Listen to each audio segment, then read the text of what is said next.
Բարև ձեզ, Ստեփան Գրիգորյան YouTube-յան ալիքի մասնակիցներ, ողջունում եմ ձեզ բոլորիդ, այսօր նոյեմբերի 2-ն է, մենք շարունակում ենք մեր աշխատանքը, դուք տեսնում եք, մենք գրեթե ամեն օր հանդիպում ենք մեր YouTube-յան ալիքում, շնորհակալություն ձեզ բոլորիդ, որ մտնում եք եթեր, ուշադիր լսում եք, ողջունում ենք ինձ տարբեր տեղերում, որտեղ որ ես լինում եմ եթ Հայաստանում և դրսում, շատ շնորհակալ եմ։ Մենք գրեթե ամեն օր հանդիպում ենք, առանձին դեպքերում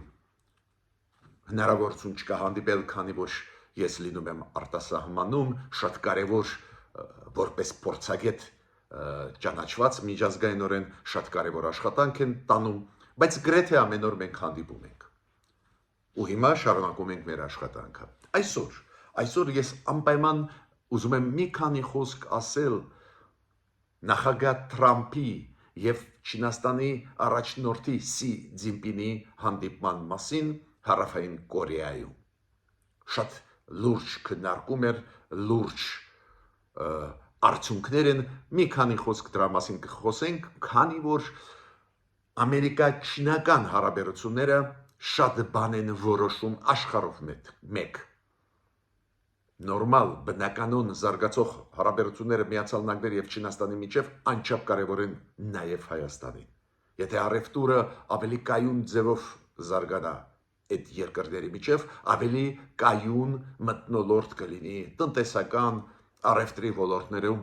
ամբողջ աշխարհով մեկ։ Ես չեմ ասում անվտանգային հարցեր, չեմ ասում այլ շատ զգայուն հարցեր երկու պետությունների համար, օրինակ Թայվանի հարցը, այլ հարցերը, ուրեմն մի քանի խոսք անպայման ես ձեզ ուզում եմ ասել այս հաղորդման ժամանակ։ Պարզե մենք նաև կխոսենք լուրջ դրական զարգացումների Հայաստանի հետ կապված, այդ դրականը ես միշտ ձեզ ներկայացնում եմ, այս անգամ շատ ու շատ դրական բաներ կան խոսալու։ Օրինակ այն փաստը, որ վիզա ազատականացման հարցերում կապված Եվրամիության հետ Հայաստան հարաբերությունների ակնհայտ առաջընթաց կա։ Կապված Հոլանդիայում անցկացված պարլամենտական ընտրությունների շատ լավ լուր հայ ժողովրդի համար։ Կխոսենք նաև ԱՊ երկրների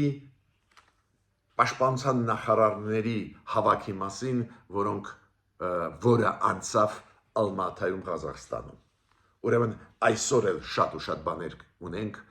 ասելու, խոսելու, քննարկելու, ու դրականը շատ է։ Ես խնդրում եմ ձեզ, մինչև սկիզբը մեր այսօրվա հանդիպման, խնդրում եմ ձեզ բաժանորդագրվել, կիսվել, լայքել։ Շատ օգնում է, որ մեր YouTube-յան ալիքը ակտիվ զարգանա։ Ես պետք է ասեմ, որ այսօր էլ, կիրակի օրը, այսօր էլ Նիկոլ Փաշինյանը վարչապետը մասնակցեց պատարագի, որը անցավ Հովանավանքում։ Ինքը հետևողական է իր քաղաքականության մեջ։ Մյուս հարցը դա կապված է ամերիկա-չինական հարաբերությունների հետ։ Դուք գիտեք, որ այդ հանդիպումը Թրամփ-Սի Ցզինպին կայացավ հոկտեմբերի 30-ին Հարավային Կորեայում, ու շատ հետաքրքիր էր այդ հանդիպման ժամանակ անմիջապես հետո ոնց են արձագանքել լիդերները այդ երկու հզոր երկրների այդ հանդիպման նկատմամբ։ Բավական դրական մեսիջներ ուղարկեց օրինակ Չինաստանի ղեկավարը Սի Ցզինպինը, ինքը ասեց, որ քանի որ երկու խոշորագույն տնտեսություններն են աշխարհի Միացյալ Նահանգները և Չինաստանը, ինքը ասում է, շատ կարևոր է բնականon համագործակցությունը մեր երկրների միջև։ Ամենաերկու հզոր երկրներ աշխարհի պարզ է իրենց և տարածաշրջանային և միջազգային հարաբերությունների շրջանակներում համագործակցությունը անչափ կարևոր է, միանշանակ կարելի է դրա հետ համաձայնվել։ Սի Ցզինպինը նաև խոսեց նրա մասին, որ շատ կարևոր է նաև միջազգային հակամարտությունների լուծման կոնտեքստով ոչ Միացյալ Նահանգները Չինաստանը համագործակցեն։ Ու Սի Ցզինպինը բերեց երկու դրական օրինակներ Կամբոջայի եւ Թայլանդի միջև, որ Դոնալդ Տրամպը հարցերը կարգավորեց, օգնեց, որ զինադադար հաստատվի եւ ինքը նշեց մեծ դերը Դոնալդ Տրամպի Գազայի հարցում։ Շատ կարևոր դրական մեսիջներ էին։ Դոնալդ Տրամպն էլ ուղարկեց անմիջապես հանդիպումից հետո դրական մեսիջներ, ինքը ասեց, որ մենք պայմանավորվեցինք, որ 2016 թվին ապրիլին ինքը կայցելի Չինաստան ու մի քիչ ավելի ուշ Սի Ցզինպինը կայցելի Միացյալ Նահանգներ։ Այո, դա շատ դրական է։ Սի Ցզինպինը եւ Դոնալդ Տրամպը բանակցել են 1 ժամ 40 րոպե։ Նու այդ ժամանակը հերիք է, որ գլխավոր մտքերով կիսվեն, քանի որ միջ այդ պաշտոնական առաջի դեմքերի հանդիպումը, դուք գիտեք, դա ընդունված է, աշխատանքային խմբեր նախապատրաստվում են փաստաթղթերը, նախապատրաստվում են գլխավոր թեմաները խոսալու։ Միաժամանակ մենք տեսնում ենք, որ ոչ բոլոր հարցերում, որ եկան ընդհանուրի։ Օրինակ, Չինաստանի արտգործնախարարությունը անմիջապես այս հանդիպումից հետո ուղղակի մի քանի ժամ ուշ հայտարարություն արեց Չինաստանի արտգործնախարարությունը, որ շատ մտահոգված են, որ մեծ յոթնյակում, որտեղ պարզ է դերը գլխավոր ամերիկացիներն են, այնտեղ մեծ յոթնյակի մեջ դուք գիտեք մտնում են ամենազարգացած դեմոկրատական երկրները, Ճապոնիան, Ֆրանսիան, Գերմանիան, Իտալիան, Կանադան, Գերմանիան ու այդ ամենազարգացած տնտեսությունները մեծ յոթնյակում քննարկում են տարբեր հարցեր ու վերջի ժամանակներս քննարկման արդյունքում որոշում ընդունվեց այդ հազվագյուտ մետաղների հարցում ինչ որ հարցեր բարձրացնել Չինաստանի առջև։ Ու չնայած որ Դոնալդ Տրամպը Սի Ցզինպինը շատ դրական արտահայտվեցին իրենց բանակցությունների մասին, ուղղակի բանակցություններից հետո 2-3 ժամ հետո արտգործնախարարությունը Չինաստանի արեց հայտարարություն, որ մտահոգված են այն քաղաքականությամբ, որը վարում են Միացյալ Նահանգները ու գլխավոր իր դաշնակիցները հազվագյուտ մետաղների քաղաքականության կոնտեքստում։ Դուք գիտեք 31-ին հոկտեմբերի նաև հանդիպեցին Պենտագոնի շեֆը, պաշտպանության նախարարը, ավելի ճիշտ հիմա անունը փոխվեց, պատերազմի նախարարը Միացյալ Նահանգների Պիտ Հեքսետը հանդիպեց Չինաստանի պաշտպանության նախարարի հետ, քննարկեցին տարբեր հարցեր, հանդիպումից հետո բավական դրական մեսիջներ ուղարկեցին, որ համագործակցությունը կշարունակվի, դրական անցավ, բայց միաժամանակ Պիտ Հեքսետը հայտարարեց, որ Միացյալ Նահանգները զգուշացրեցին Չինաստանը, որ Թայվանի հետ կապված դա կարևոր խնդիր է Միացյալ Նահանգների համար, անվտանգությունը շոշափում է հենց Միացյալ Նահանգների, դա է պատճառը, որ այդ հարցում իրանք հետ չեն կանգնի, կպաշտպանեն Թայվանը եւ այլ։ Ինչ եմ ուզում ասել։ Մի կողմից մենք տեսնում ենք մեսիջներ, որ լավ անցավ, բայց ինչքան հասկանում եմ այնուամենայնիվ երկու կարևոր հարցերում դեր ընդհանուրի չեկան, դա կարևոր հարցերից մեկը Թայվան է, Միացյալ Նահանգների նաև Դոնալդ Տրամպի ադմինիստրացիան կոշտ դիրքորոշում ունի, Թայվանը Չինաստանը իրավունք չունի կլանելու, վերցնելու ու մյուս կողմից մյուս հարցը, որը նոր խնդիր է պետությունների միջև հազվագյուտ մետաղների հարցն է։ Քանի որ զգալի մասը Ամերիկայի հազվագյուտ մետաղների իմպորտը գալիս է Չինաստանից, ուստեղ իրանք ունեն տարաձայնություն։ Բայց ցանկացած դեպքում Թրամփը համարում է, որ այս կայացած հանդիպումը Սի Ցզինպինի հետ հավերժական խաղաղությանը բերելու։ Նու Տրամպը դուք գիտեք, սիրում է այս ձևի մեսիջներ աշխարհին ուղարկել, հուսով լինենք, որ այս հայտարարությունները համապատասխանում են իրականության ու այս երկու հզոր պետությունները կշարունակեն համագործակցել, այլ ոչ թե կոնֆրոնտացիայի մեջ մտնել։ Հիմա ես խոստում տվեցի ձեզ, որ այսօր շատ ու շատ դրական բաների մասին մենք կխոսենք, իրոք շատ դրական է, որ անցկացված հոկտեմբերի 31-ին ԱՊ-ի երկրների պաշտպանության նախարարների խորհրդի նիստը, որը անցավ Ալմաթայում, Ղազախստանում, այս նիստում, անցկացված նիստում չի մասնակցել Հայաստանի Հանրապետության պաշտպանության նախարարը Սուրեն Պապիկյանը։ Շատ դրական եմ ես դա համարում, ավելին այդ նիստին մասնակցեց Ադրբեջանի պաշտպանության նախարարը։ Ուստեղ մենք պետք է այդ փաստը օգտագործենք, տարածենք այդ ինֆորմացիան, որ Հայաստանը չմասնակցեց, Ադրբեջանը մասնակցեց, քանի որ աշխարհում Ադրբեջանը հակառակն է տարածում, որ Հայաստանը Ռուսաստանի տակ է գտնվում, այդպես ձևակերպեմ, ու խաղում է Հայաստանը, Եվրոպա, աշխարհ, բայց իբր մենք ենք Ռուսաստանի տակ, այլ ոչ թե իրանք։ Ու մենք պետք է, այո, տարածենք աշխարհով մենք, որ այս կարևոր նիստում Ռուսաստանի համար ԱՊ երկրների շրջանակներում պաշտպանության մեր նախարարը չգնացել։ Բայց Ադրբեջանի պաշտպանության նախարարը գնաց։ Նորից կրկնում եմ, Ադրբեջանը այդ գործոնը շատ է օգտագործում, որ հա, ասում են, մեզ մոտ դեմոկրատիա չկա, բայց մենք տեսակ հակառուսական քաղաքականություն ենք վարում, անընդհատ տեղը դնում ենք Ռուսաստանի, մենք ենք, որ ստեղ անկախ պահում քաղաքականությունը, վարում անկախ քաղաքականությունը մեր ռեգիոնում։ Մյուս կարևոր ինֆորմացիան դա ասեց Դավիթ Խուդատյանը, դուք գիտեք, տարածքային կառավարման նախարարը եւ ենթակառուցվածքների նախարարը ինքը ազգային ժողովում այդ բյուջեի քննարկման process-ում մի քանի ծրագրերի մասին խոսեց ու կարևորագույն ծրագրերից մեկը դա նաեւ որ պետք է մենք կառուցենք մեջ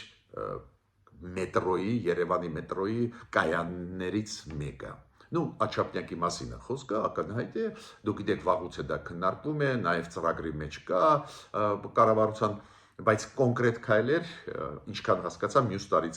տարուց կսկսվեն, քանի որ բյուջեում բավական խոշոր գումար նախատեսված է հենց այդ մետրոյի կառուցման հետ կապված, այդ կայանի Աչափնյակ։ Նու դուք հասկանում եք, որ դա նաև անվտանգություն է, դա նաև տրանսպորտային անվտանգություն է Երևանի ներսում, քանի որ եթե Աչափնյակ ու հետո Դավիթաշեն երկու կայաններ կառուցում են, դա շատ է լիցքաթափելու մեր տրանսպորտը եւ շատ է օգնելու մեր տրանսպորտային հարցերում Երևանի ներսում, քանի որ խցանումներ դուք տեսնում եք անընդհատ կան, ու դա էլ է անվտանգության հարց ցանկացած երկրի համար, ուրեմն այդ ծրագիրը անչափ կարևոր է, միանշանակ ողջունում եմ, որ կառավարությունը այդ հարցում առաջընթաց ունեցավ, ինչ առումով։ Ծրագրերը կային, պլանը կա, ամեն ինչ գծված է, ամեն ինչ կա, հիմա տրվում են լուրջ գումարներ, որ այդ կայանը շինարարությունը սկսվի։ Նու ես միշտ դա ասում եմ, կրկնում եմ, պարտավոր եմ կրկնել, որ մեր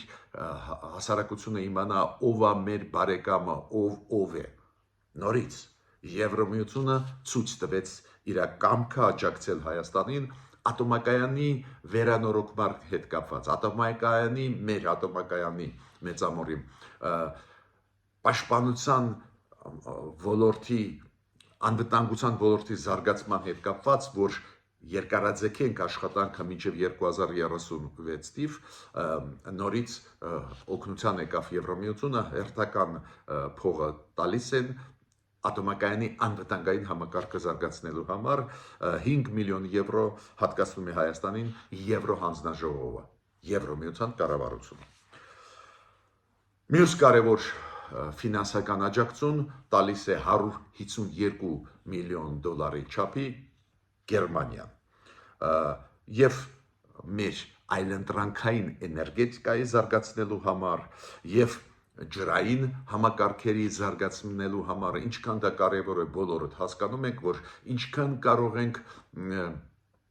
քիչ կախվածության մեջ լինենք մեկ խաղացողից դա ինչքան կարևոր է ու լուրջ գումար է 152 միլիոն 18 միլիոնը զուտ գրայնտային են դրա դիմաց Հայաստանը ոչ մի հարկեր չպետք է մուծի Թուրքեր բայց մյուս գումարի այդ տոկոսային դրույքը այդքան աննշան է որ ռեալ դա էլ է գրանտային ծրագիր ուրեմն շնորհակալություն եվրոպացիներին եւ Գերմանիային որ աջակցում են Հայաստանին որ եւ էներգետիկան այլընտրանքային զարգանա եւ անվտանգությունը մեր ատոմակայանի ուժեղանա Անի Զալինյան հայ ազգությամբ Հոլանդիայի քաղաքացի որը դարձավ Հոլանդիայի պատգամավոր Ես պետք է ասեմ վերջի ազգային ժողովի պարլամենտի Հոլանդիայի պարլամենտի ընտրությունները շատ հետաքրքիր էին դուք հիշում եք միջև այդ հաղթող դուրս եկան նախկին ընտրություններում ծայրահեղ աճ ուժերը դեմոկրատական ուժերը օրինակ D66-ը ավելի քիչ ձայներ հավաքեցին բայց ընտրություններում առաջի տեղ գրաված կուսակցությունը չկարողացավ կայուն կոալիցիա ստեղծել արտահերթ ընտրություններ արտահերթ ընտրությունների ժամանակ առաջ եկան D66 կուսակցության ցուցակը իրանք նվաճեցին առաջի տեղը ծայրահեղ աճերը մենակ երկրորդն են ինչի մասին է դա խոսում որ շատ հավանական է որ նոր կոալիցիան որը կստեղծվի Հոլանդիայում հենց դեմոկրատական ուժերի շուրջ կլինի նու Հոլանդիայի գրեթե բոլոր քաղաքական ուժերը Հայաստանի նկատմամբ վարում են փայլուն քաղաքականություն բայց քանի որ ես ունեմ մշտական կոնտակտներ D66 կուսակցության գիտեմ իրենց փայլուն ծրագրերը նաև Հայաստանի հետ կապված շատ ուրախ եմ որ իրանք ընտրվեցին բայց պարլամենտ անցան նաև այլ քաղաքական ուժեր ու քաղաքական ուժերից մեկի միջոցով պարլամենտ մտավ նաև Անի Զալինյանը հայ ազգությամբ պարզ է ես օրինակ ուրախանում եմ հպարտանում եմ որ մեր հայ ժողովուրդը ներկայացուցիչները տաղանդավոր են ապրելով այլ երկրներով լինելով այլ երկրի քաղաքացի հասնում են այդ մեծ հաջողությունների Հիմա անցնում եմ կարևորագույն այսօրվա հարցին։ Հիշում եք ինչքան շատ ենք մենք խոսում, որ պետք է ակտիվ աշխատել Եվրոմիության հետ SEPA ծրագրի շրջանակներում։ Ինչքան կարևոր է նոր մասեր բացել համագործակցության Եվրոմիություն Հայաստան եւ այլ։ Բացվեց նոր ուղղություն, որը կոչվում է վիզայի ազատականացում Հայաստան Եվրոմիություն։ Ու այդ ոլորտում իրոք մեծ առաջընթաց կա, դուք գիտեք տենդեր անցկացվեց, կրեց տենդերը կապված մեր կենսաչափական անձնագրերի հետ ֆրանսիական ընկերությունը, հիմա առաջընթաց կա, մյուս տարվա մոտավորապես կեսերին պետք է սկսվի տպվել այդ նոր կենսաչափական անձնագրերը, առանց այդ անձնագրերի ոչ մի ազատականացում Եվրոմիության հետ վիզաների, Շենգեն վիզաների չի լինի, դա է պատճառը, որ այդ կարևորագույն քայլեր արեց կառավարությունը, տենդեր անցկացվեց ու հիմա գնում են հենց հիմա բանակցություններ նյուանսների մասին, որ կենտրոնները, որտեղի Հայաստանում պետք է բացվեն երկու մեծ կենտրոններ, որոնք կտրամադրեն մեր քաղաքացիներին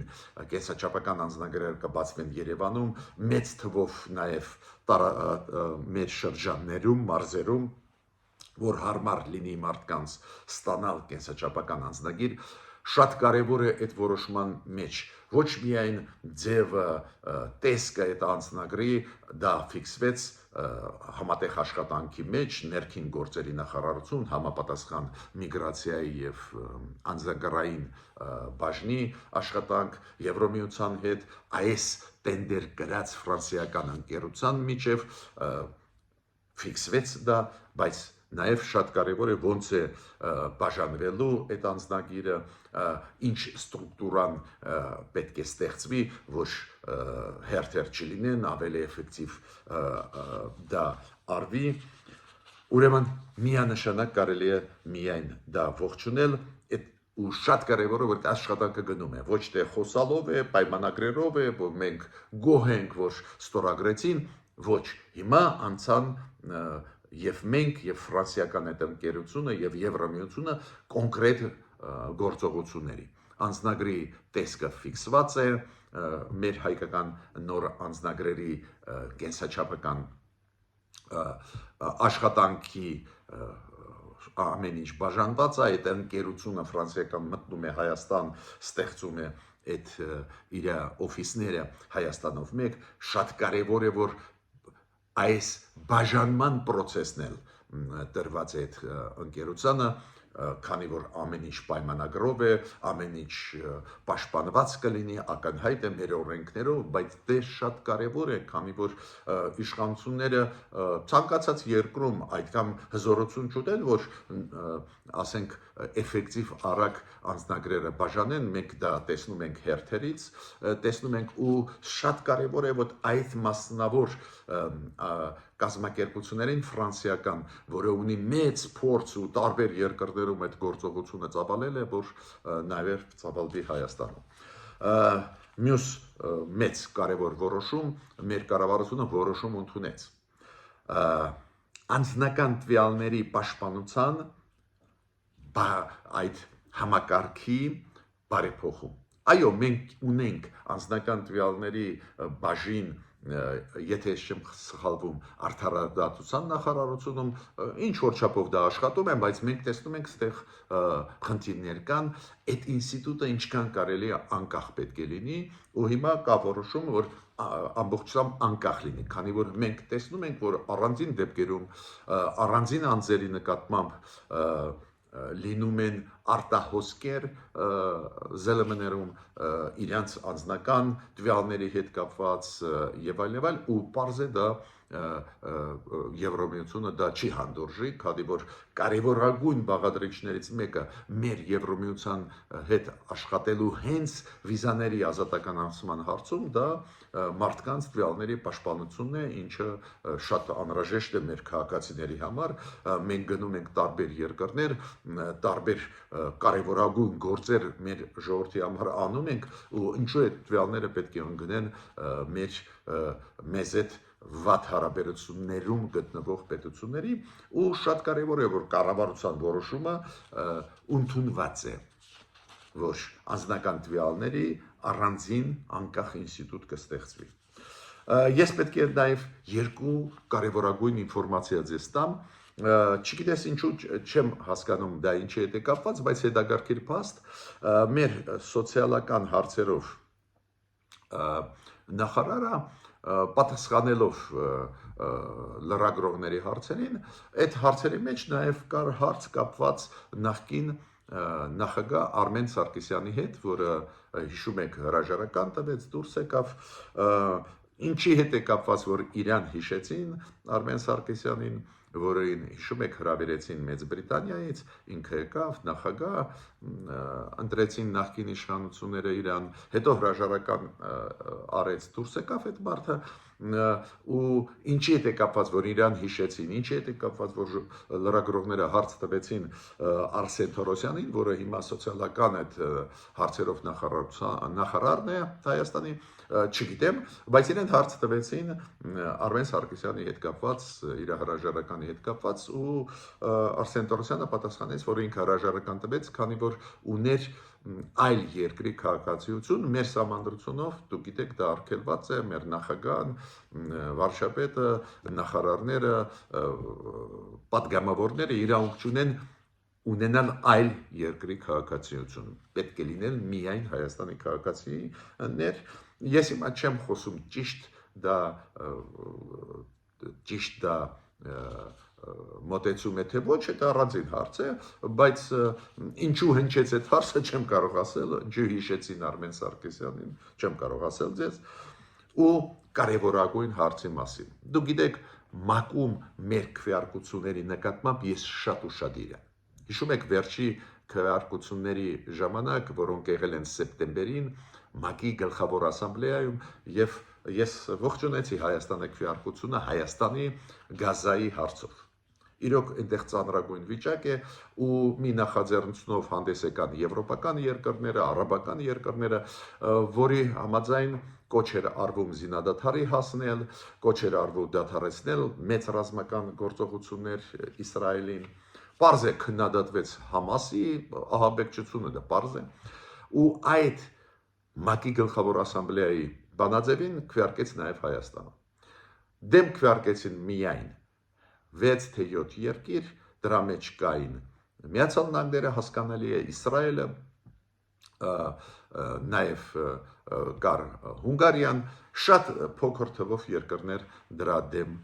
քվեարկեցին, 6 թե 7 երկրներ։ Բայց չնայած որ այդ քվեարկությունը ստացվեց, որ Միացյալ Նահանգների եւ Իսրայելի դեմ էր,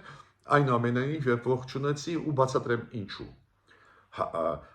Կան մեծ տենդենսներ, մեծ զարգացումներ, ու այդ զարգացումներում դու պետք է հետ չընկնես, քանի որ մեծ պատերազմներ ուրախալի բան չի, ու ես չեմ ասում, որ մենք Եվրոպայի հետ ինտեգրվում ենք, լուրջ աշխատանք կատարում ենք, պարզ է, երբ որ գրեթե բոլորը առանց բացառությամբ Եվրոպայի երկրները, նաև այդ թվում ոչ